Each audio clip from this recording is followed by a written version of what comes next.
پاکستان او افغانستان د رژیمز چې کوم دي د هغوی ترمنځ د افغان کډوالو دا ستونزه د یو وسیلې په توګه د یو سیاسي پریشر په توګه باندې کارولې.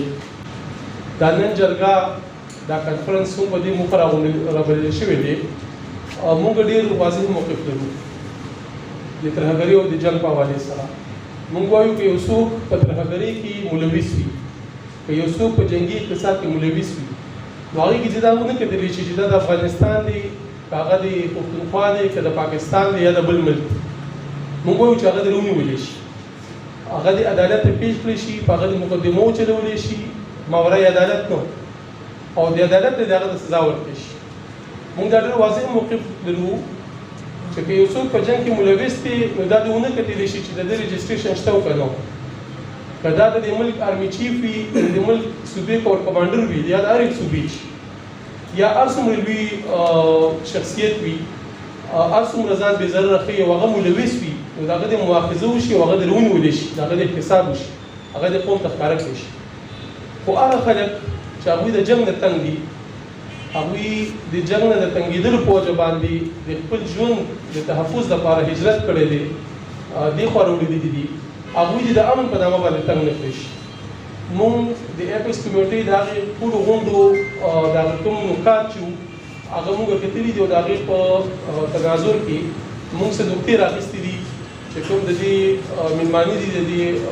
کنفرانس هغوی سره مونږ هغه شریک کړي دي. زه د نظر دپاره یو کره بیا ویل غواړم. لومړی مونږ دا خواست کوو، دا وړاندیز لرو چې څومره سیاسي پارټیانې دي یا د انساني حقونو تنظیمونه دي،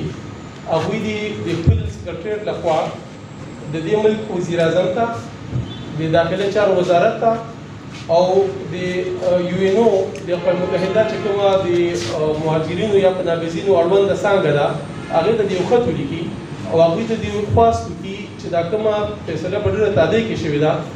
په دې نظرثانیو کې خپل تحفظات ورته هم ورکړي او قابل عمل تجویزونه دې ورته هم پیش کړي. لومړی وړاندیز دا دی. دویم، د اپیکس کمیټۍ په دغه غونډه کې دا پرېکړه شوې ده چې موږ باید د مشکوک خلکو ډي این اے کوو. موږ غواړو چې دلته کې موجود مشران د دې مذمت د دې غندنو دا به د پښتنو د نسلي پروفایلینګ یو وسیله جوړه شي. داسې مخکې هم شوي دي، زموږ د دې غاړې که مامون دي، که سالارزي دي، که د باجوړ خلک دي، که د افریدي دي، که شلماني دي، که شینواري دي، که مومن دي، که وزیر دي، که مسجد دي، که خټک دي، د اټک د پولې نه دې خوا چې کوم خلک دي، دا چې هغه غاړه واوړي نو هغوی ته یو افغاني ښکاري. او دا موږ لیدلي دي، نو درې پېرې دا چلو شو چې ډېر لویه مسلې جوړه کړلې، خلک به ونیول، د هغوی سره به صادق کارډ و، د هغوی به روزګارونو هغه به ډسټرب کړل، هغه به اوس ډېر ځپل. دا کرکې پیدا کوي. مخکې هم کړي دي او موږ اندېښنه لرو چې اوس په بیا هم کوي دا، او موږ د ریاست نه په دې باندې د نظرثانۍ اپیل غواړو. نو موږ غواړو چې د دې ډي این اے، دا خو زموږ یو ډي این اے ده، دا په منځ کې یو کرښه راغلې ده. خلک خو موږ یو ژبه میوه ده، تمدن، کلتور، عقیده میوه ده. نو موږ غواړو چې دغه ډي این اے د دې مذمت وکړی شي. دریم، د جایدادونو او د کاروبارونو د ضبط کولو فیصله پای کې شوې ده. دا یو ډېره زیاته غیر انساني رویه ده. د عالمي انساني حقوقو چې کوم د چارټر اف هیومن رایټس دی، د هغې هم خلاف ورزي ده. چې کوم خلک دلته کې دي غیر قانوني کار که هر څوک کوي، په هره جامه کې کوي، په هر نامه باندې کوي، نو هغه د حکومت کار دی. خو چې کوم دا خلک دي که بالفرض داسې وي، نو بیا د دوی ته مهلت ورکړی شي، وخت ورکړی شي چې دوی خپل کاروبارونه په طریقې سره چې کله غواړي په دنیا کې تحفظ ورته حاصل هلته منتقل کړي. څلورم، وایي چې د کوم افغان تذکیرې دي هغه به نه منلې کېږي. په افغانستان کې هغه د پاکستان په شان پرمختللی نه دی، هلته نادره دومره دغه نه ده، ساینټیفیک نه ده، تذکیرې کمپیوټرایز کېدل شروع شوي. خو اوس چې کوم خلک په دې ناسم حالاتو کې په اګست 2021 کې دې خوا راوړېدلي دي، نو موږ ورته دا وړاندیز یې د خواست هم کړی دی چې د پاکستان حکومت، د افغانستان سفارتخانه او د ملل متحد د پناهګزینو اړونده چې کومه څانګه ده، هغوی د یو ون وینډو اپریشن شروع کړي، دې خلکو له دې وخت ورکړي او د دوی هغه تذکیرې دي کمپیوټرایز کړي شي، که دا ممکن وي. پنځم، دا یو ډېره مهمه نقطه ده، زه ورته ستاسو ټول توجه راړول غواړم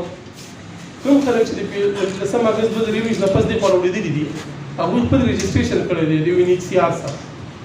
او دا رجسټریشن هغوی ته یو ټوکن نمبر ورکړی شوی دی پولیس هغه خلک رانیسي په دې کې د زیاتو خلکو کیسونه پینډینګ دي د بار ملکونو ته د تللو د کومو ادارو سره چې هغوی کار کړی یا د انساني حقوقو کوم تنظیمونه دي هغوی ته پناهګانې ورکوي په نورو ملکونو کې هغه خلک یې هم رانیولي دي نو موږ دا مطالبه کوو چې دغه چیټ چې کوم UNHCR ورکړی دی دا د یو باضابطه دستاویز ومنلی شي او په دې اړه د پولیس ته رسمي نوټیفیکیشن وکړی شي افیشل نوټیفیکیشن وکړی شي چې کوم خلکو سره دغه ډاکومنټ وي دغه دستاویز وي دغه د UNHCR رسید نمبر وي ورسره نو هغوی دې نه تنګولی کېږي شپږم دا نقطه داسې ده چې په افغانستان کې چې اوس کوم واکمن رژیم دی هغه دا خبره کوي چې موږ د ام معافۍ اعلان کړی دی خو موږ په ځمکه باندې هغه نه وینو هغه داسې ده لکه څوک چې وایي چې زموږ په سیاست کې کار نه لرو غیر جانبدار یو موږ دغه باور نشو کولی دا غځې خلک هم دا وایي چې اوسه پورې ډېر صحافیان ډېر سندرغاړي هنرمندان هغوی وزورولی شول وځپولی شول موږ غواړو چې که پاکستان لومړی خو چې دا مهلت ورکړي دا خو چې خامخا ورکړي خو که بالفرض مهلت ورکوي هم دا دوه قسم خلک یو هنرمندان او یو صحافیان دا د دې فهرست نه دوی ته استثنا ورکړی شي دوی دې نه لېږدی کېږي تر څو پورې چې دوی دا نه ګڼلي چې افغانستان د هغوی لپاره خوندي دی یا تر څو پورې چې دوی د بل یو ملک ته د تحفظ دپاره تللي نه وي د دوی په قانوني طور باندې تللي نه وي دوی دې نه مجبوره کولی کېږي چې دوی لاړ شي دې ځای نه دا شپږ نقطې دي ستاسو مخې ته پرتې